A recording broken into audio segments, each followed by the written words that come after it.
Hello student, I am Priyanka Verma. Welcome to kids club digital class. आज हम class second subject Hindi देखेंगे।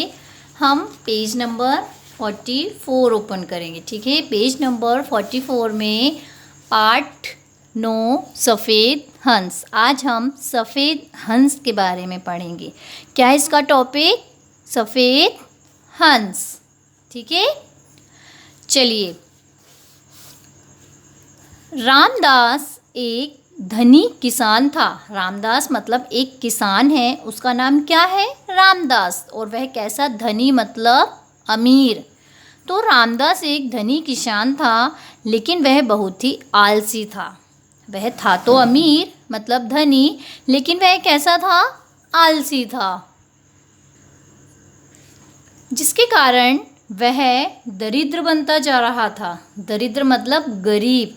वह धनी था, लेकिन वह इतना आलसी कामचोर था कि जिसके कारण वह कैसा बनता जा रहा था? गरीब बनता जा रहा था। वह ना तो अपने घर के सामान की देखभाल करता था और ना ही अपनी गाय भैंसों की खोज खबर रखता था।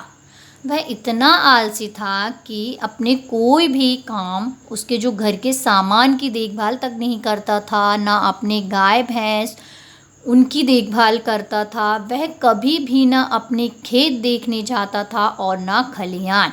खलिहान मतलब जहाँ फसल काट कर रखने जो रखते हैं ना, वह स्थान क्या कहलाता है? खलिहान। मतलब वह कभी भी अपने खेत तक नहीं जाता था और ना खलिहान।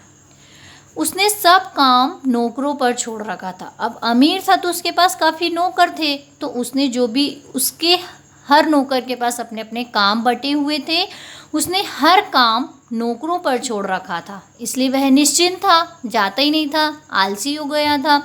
उसके आलस और कुप्रबंध के कारण उसके घर की सारी व्यवस्था बिगड़ गई थी। मतलब उसके आलस और कुप्रबंध मतलब उसकी अव्यवस्था के कारण उसके जो घर की सारी व्यवस्था थी ना, जो वह सब बिगड़ गई थी।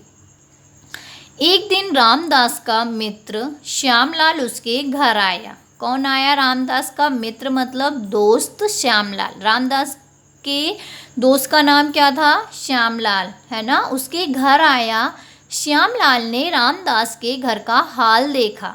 उसने देखा, श्यामलाल ने रामदास के घर का हाल देखा। उसने यह समझ लिया कि समझाने से आलसी रामदास अपना स्वभाव नहीं छोड़ेगा। उसने जब उसके घर का हाल देखा, तो उसने सोचा कि यार, इसको समझाने से तो कोई फ़ायदा नहीं, क्योंकि इसको तो समझ में आएगा नहीं। तो इसलिए क्योंकि रामदास अपना जो स्वभाव है वह तो नहीं छोड़ेगा, इसलिए उसने अपने मित्र रामदास की भलाई करने के लिए एक उपाय सोचा। उसने क्या सोचा? ये ऐसे तो मानेगा नहीं, मैं इसे सीधे बोलूँगा तो उसने उसकी भलाई करने के लिए एक उपाय सोचा। उसने कहा, मित्र, तुम्हारी विपत्ति देखकर मुझे बड़ा दुख हो रहा है, परंतु तुम्हारी दरिद्रता को दूर करने का एक सरल उपाय मैं जानता हूँ। वह बोलता है, तुम्हारी विपत्ति देखकर मुझे बड़ा दुख हो रहा है, परंतु तुम्हारी जो गरीबता है, दरिद्रता को दूर करने का एक उपाय मैं जानता हूँ। तो श्यामलाल की बात सुनकर रामदास ने उत्सुकता से कहा, मित्र, कृपा करके वह उपाय तुम मुझे बता दो, मैं उसे अवश्य करूँगा। मतलब रामदास कह रहा है श्यामलाल की बात सुनकर रामदास ने उत्सुकता से कहा, बताओ ना, जो भी तुम्हारे पास, कृपा करके प्लीज़ वह उपाय मुझे बता दो, मैं उसे अवश्य उसे ज़रूर करूँगा। श्यामलाल ने कहा, सब पक्षियों के जागने से पहले ही मानसरोवर पर रहने वाला एक सफ़ेद हंस पृथ्वी पर आता है। ठीक है, अब देखियो, सभी पक्षियों के जागने से पहले, जब सब पक्षी जागने से पहले ही मानसरोवर मतलब एक सफ़ेद हंस कहाँ पर रहता है? मानसरोवर में रहता है। तो वह पृथ्वी पर आता है और दिन चढ़ने पर, और जब दिन चढ़ने लगता है, दोपहर में लौट जाता है, वह वापस चला जाता है।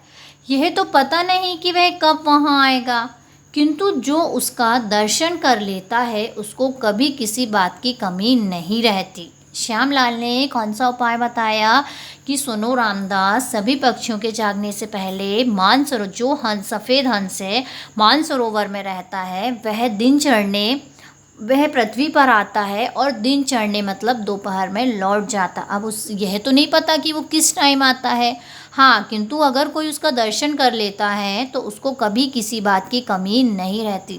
यह सुनकर रामदास ने कहा, कुछ भी हो मित्र, मैं उस हंस के दर्शन अवश्य करूँगा। रामदास ने कहा श्यामलाल से कि मित्र कुछ भी हो, मैं उस सफ़ेद हंस के दर्शन जरूर करूँगा। कुछ समय बाद श्यामलाल वापस चला गया। कुछ समय हुआ तो श्यामलाल वापस चला गया। रामदास दूसरे दिन बड़े सवेरे उठकर और हंस की खोज में खलियान की तरफ चल दिया। रामदास क्या हुआ, दूसरे दिन जल्दी उठा और हंस की उसे सफ़ेद हंस के दर्शन करना है तो उसकी खोज में खलियान की तरफ चल दिया। वहाँ पहुंचकर उसने देखा कि एक आदमी उसके ढेर से गेहूं अपने ढेर में डालने के लिए उठा रहा है। उसने क्या देखा, जब वह वहाँ पहुंचा तो उसने खेत में देखा कि उसके ढेर से, मतलब जो रामदास के गेहूं का ढेर था, उस ढेर में से एक अपने ढेर में डालने के लिए एक आदमी उसका ढेर डालने के लिए उठा रहा है। रामदास को देखकर वह व्यक्ति लज्जित हो गया, मतलब रामदास को देखकर वह व्यक्ति थोड़ा उसे शर्म आ गई, लज्जित हो गया और क्षमा मांगने लगा और उससे क्षमा मतलब माफ़ी मांगने लगा।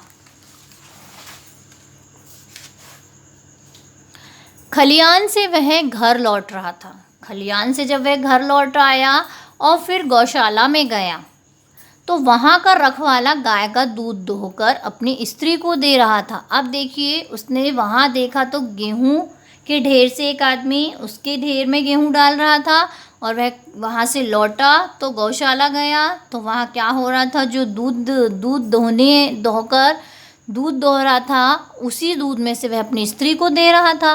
रामदास ने उसे डांटा। घर पर जलपान करके हंस की खोज में वह फिर निकला। वह घर गया, पानी पिया और हंस की खोज में फिर निकला और अपने खेत पर गया। उसने देखा कि खेत पर अब तक मजदूर आए ही नहीं थे। उसने क्या देखा खेत पर कि अब तक मजदूर आए ही नहीं थे। वह वहाँ रुक गया, वह वहाँ थोड़ी देर वहीं रुक गया। जब मजदूर आए तो उन्हें देर से आने का उलाहना दिया। ठीक है, उसे देर से आने की मतलब उलाहना मतलब शिकायत की। इस प्रकार रामदास जहाँ भी गया वहीं उसकी कोई ना कोई हानि रुक गई, है ना। वह खलियान गया तो वहाँ देखा गेहूं के ढेर में से गेहूं का ढेर दूसरे वो डाल रहा है। फिर वह गौशाला में गया तो वहाँ देखा उसने कि वह दूध दोहकर अपनी स्त्री को दे रहा था। फिर वह खेत गया तो खेत में देखा तो मजदूर ही नहीं आए, वह वहीं रुका रहा। मजदूर से देर से आने का उसने कारण पूछा, शिकायत की।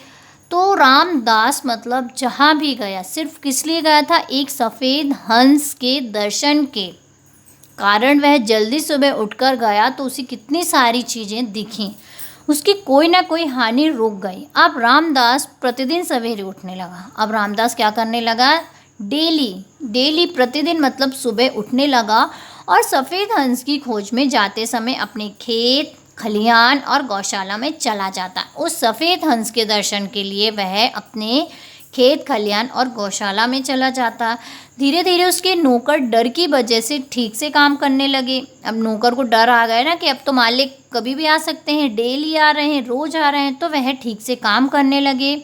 उसके यहाँ चोरी और लापरवाही होनी बंद हो गई।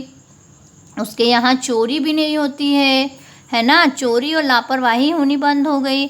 जिस खेत में उसे 10 मन अन्न मिलता था उसे अब 25 मिलने लगा। देखिए कितना फ़ायदा हुआ उसे, मतलब कितनी बेईमानी कर रहे थे सभी, वो नहीं देख रहा था। तो पहले कितना मिलता था, 10 मन अन्न मिलता था उसे, और अब कितना मिल रहा है, 25 मन। अब गौशाला से पर्याप्त मात्रा में दूध मिलने लगा, पर्याप्त मात्रा में मिलने लगा दूध, परंतु इतने दिनों बाद भी उसको वह सफ़ेद हंस नहीं दिखा। इतने दिन हो गए उसे, काफ़ी टाइम हो गया उसे इंतज़ार करते करते, लेकिन उसे सफ़ेद हंस आज भी नहीं दिखा। अब एक दिन रामदास का मित्र श्यामलाल फिर उसके घर आया। क्या हुआ? एक दिन रामदास का मित्र श्यामलाल फिर उसके घर आया। रामदास ने कहा, मित्र, सफ़ेद हंस तो मुझे अब तक नहीं दिखा, किंतु उसकी खोज में लगने से मुझे लाभ बहुत हुआ। मतलब उसे समझ आ गया।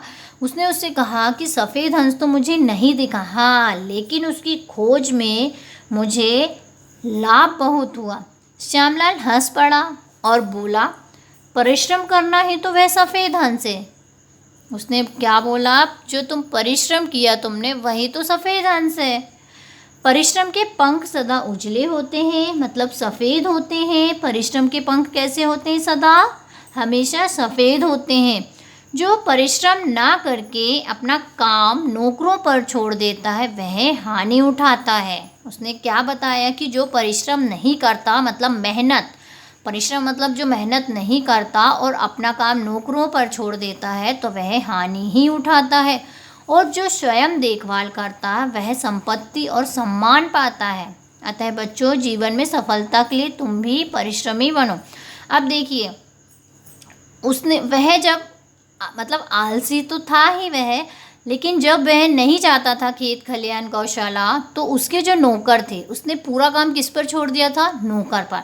जब उसने सब दूर जाकर देखा, उस सफ़ेद हंस की खोज के कारण उसने सब जगह जाकर देखा, तो उसे पता चला कि यहाँ क्या चल रहा है, उसे कितनी हानि हो रही। अब जैसे ही वह परिश्रम करने लगा, ठीक है, परिश्रम करने लगा, तो उसे कितना सारा लाभ मिलने लगा। ठीक है, वह स्वयं देखभाल करता और उसे संपत्ति सम्मान भी पाता है। अतः बच्चों, जीवन में सफलता के लिए तुम भी परिश्रमी बनो। ओके, आया समझ? Thank you.